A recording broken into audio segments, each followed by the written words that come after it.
শিক্ষা সংক্রান্ত গুরুত্বপূর্ণ আপডেটগুলো পেতে হলে অবশ্যই শুভেন্দু একাডেমি চ্যানেলটি সাবস্ক্রাইব করুন, পাশে থাকা বেল আইকনটিতে ক্লিক করে ভিডিওটি বেশি বেশি করে শেয়ার করুন। আমি খুব ভালো লাগি, কারণ আমি ওই সেকশনের সঙ্গে যেহেতু আমি যুক্ত, ওদের দুঃখ দুর্দশা সুবিধা অভাব সবকিছুই আমার জানা আছে। না দাদা আছে আমাদের পর্যায়ে দেখবে সেটা আমি জানি না, নিশ্চয়ই দেখবে। হ্যাঁ, সরকার অবশ্যই আমাদের কথা একটু চিন্তা করবেন, বিধানসভায় বলবেন।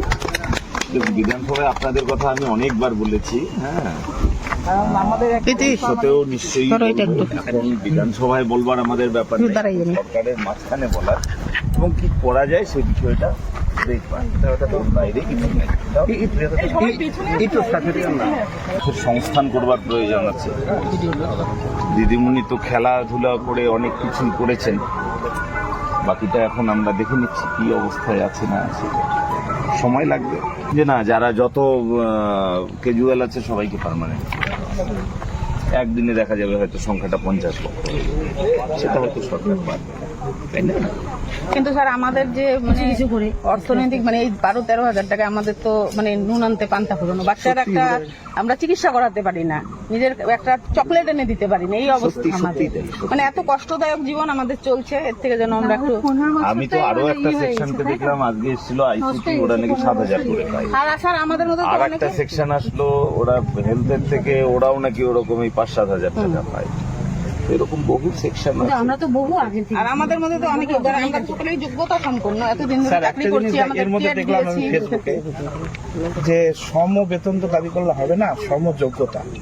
আজকে আমি অন্যকে বলছি না, এখানে সবাই যোগ্যতা সম্পন্ন। আমি নিজে ইংলিশে MA, ইংলিশ থেকে 2 বছরের বিএড, প্লাস আমাদের পূর্বতন যে সরকার 2 বছরের DLED। এর উপরে আর কি যোগ্যতা হতে পারে?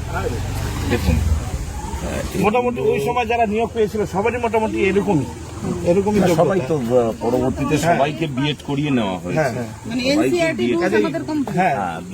যোগ্যতা নিয়ে তো তাহলে কোনো প্রশ্ন আসতে পারে? যোগ্যতা নিয়ে প্রশ্ন কখনো আসেও না, এর মধ্যে যোগ্যতা না থাকলে দেখুন যারা লিখছে তাদের লিখতে দিন।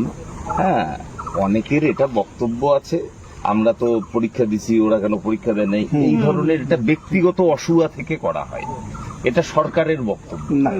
ঠিক আছে, যাই হোক, বিষয়টা আমি নির্দিষ্ট কর্তৃপক্ষের গোচরে নিয়ে আসবো, এটুকু আপনাদের বললাম। ঠিক আছে, ভালো থাকবেন।